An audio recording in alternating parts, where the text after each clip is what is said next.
Marcus Aurelius ruled the most powerful empire on earth, yet he began every morning reminding himself of one simple truth. Most of what happens today is not up to him. He wrote in his private journal, never intending for anyone to read it, that the obstacle is not the enemy, the obstacle is the path. This was not poetic language, this was a daily operating system. The Stoics built their entire philosophy around a single dividing line. What is within your control and what is not? Your thoughts, your responses, your effort, your values. Everything else falls outside the circle. Epictetus, who was born into slavery and had every reason to feel powerless, taught that freedom begins the moment you stop fighting reality and start working with it. He said it plainly, men are disturbed not by things, but by their opinions about things. That one sentence contains more practical power than most self-help books written in the last 50 years. When you internalize this, something shifts. You stop bleeding energy into outcomes you cannot guarantee, and start pouring it into the one variable you actually own, your response. Across the world, long before Marcus Aurelius put pen to paper, similar wisdom was taking root. The Tao Te Ching, written by Lao Tzu over 2,500 years ago, described a principle called Wu Wei, effortless action, moving in harmony with the natural flow of life rather than forcing outcomes. Buddhism echoed this through the concept of non-attachment, not detachment from life, but freedom from the desperate grip we place on results. Confucius built an entire ethical system around self-cultivation, insisting that the transformation of society begins with the transformation of the individual. These traditions, separated by thousands of miles and centuries of time, arrived at the same destination. Suffering is amplified by resistance. Growth begins with acceptance. Action becomes powerful when it is aligned with truth rather than driven by fear. What the ancient philosophers described through metaphor and moral teaching, modern neuroscience is now confirming through data. Andrew Huberman's research on stress physiology shows that the physiological sigh, a double inhale followed by a slow exhale, can reset the nervous system in real time. This is not mysticism. This is biology.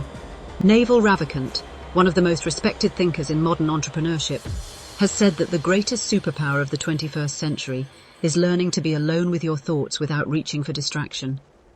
That is mindfulness. That is meditation. That is Stoic journaling repackaged for a generation raised on screens.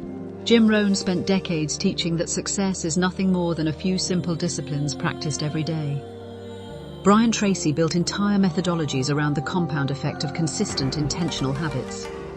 The language changes across centuries, but the architecture of human excellence remains remarkably stable. The most dangerous trap in modern life is building a life you constantly need to escape from, through entertainment, substances, endless scrolling, or manufactured busyness. Seneca warned about this with striking precision when he wrote that it is not that we have a short time to live, but that we waste a great deal of it. The average person will spend over 11 years of their life staring at a screen for passive entertainment.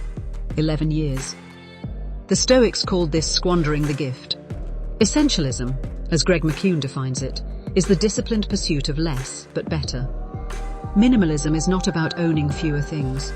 It is about creating space for what actually matters. Purpose is not found in grand revelations. It is built through small, deliberate choices made consistently over time.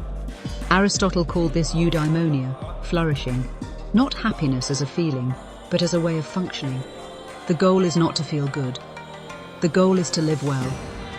And living well, across every tradition and every era of human thought, comes down to one practice: knowing what matters, removing what does not, and showing up fully for what remains. Marcus Aurelius ruled the most powerful empire on earth, yet he spent his private hours writing reminders to himself. Not about conquest, not about power, but about the boundaries of his own mind. In his personal journal, what we now call meditations, he returned again and again to a single idea: separate what is yours from what is not. This was not weakness. This was the sharpest form of discipline a human being can practice. The Stoics called it the dichotomy of control, and Epictetus, a man who was born into slavery, articulated it with devastating clarity. He said some things are in our power and some things are not. Our opinions, our impulses, our desires, these belong to us. Everything else, reputation, wealth, other people's behavior, the outcome of our efforts, these do not. The moment you stop fighting for control over things that were never yours to control, an enormous weight lifts. Not because your circumstances change, but because your relationship to those circumstances transforms entirely. This is not passive resignation. It is radical, focused energy directed only where it can actually matter. Aristotle believed that excellence is not an act, but a habit. He observed that we become what we repeatedly do, long before modern neuroscience confirmed that repeated behavior physically reshapes the brain's neural pathways. Jim Rohn, one of the most influential voices in personal development of the 20th century, echoed this ancient truth when he said that success is nothing more than a few simple disciplines practiced every day. The gap between who you are and who you want to become is not filled by one dramatic moment of transformation. It is filled by the accumulation of small, consistent choices made in ordinary moments. Naval Ravikant, whose thinking has shaped an entire generation of entrepreneurs, speaks about the compounding nature of habits in the same way investors speak about compound interest. The returns seem invisible at first, then suddenly they become undeniable. Andrew Huberman's research reinforces this through neuroscience, showing that morning routines anchored in sunlight exposure, deliberate movement, and focused intention set the neurochemical foundation for the entire day. Ancient wisdom and modern science are pointing in exactly the same direction. Structure your days with intention, and your life will follow. Buddhism does not ask you to escape suffering. It asks you to understand it. The Buddha's first noble truth is simply this: suffering exists. Not as punishment, not as failure, but as an unavoidable feature of conscious life. The Stoics agreed. Seneca wrote that a gem cannot be polished without friction, nor a person perfected without trials. What separates those who grow from adversity from those who are crushed by it is not the absence of pain, but the meaning they assign to it. Viktor Frankl, who survived the Nazi concentration camps and built an entire psychological framework from that experience, demonstrated that human beings can endure almost any suffering if they have a reason for it. This is not motivational rhetoric. This is documented human resilience at its most extreme. The Taoist tradition adds another dimension, describing difficulty as the natural resistance that gives life its shape, the way a river needs banks to have direction and force. Suffering, reframed not as an obstacle but as a teacher, becomes one of the most powerful accelerants of personal growth available to any human being. Confucius taught that a person who knows the why of their existence can endure almost any how. Purpose is not something discovered passively. It is constructed deliberately through reflection, action, and honest self-examination.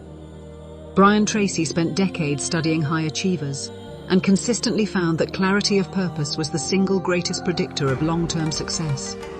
Not intelligence, not talent, not even opportunity. Clarity. When you know precisely what you are building and why it matters, decisions become simpler, distractions lose their grip, and energy flows with far less resistance. Minimalism and essentialism, championed by modern thinkers like Greg McKeown, are not about owning less. They are about investing your finite time and attention only in what genuinely moves you toward the life you have consciously chosen.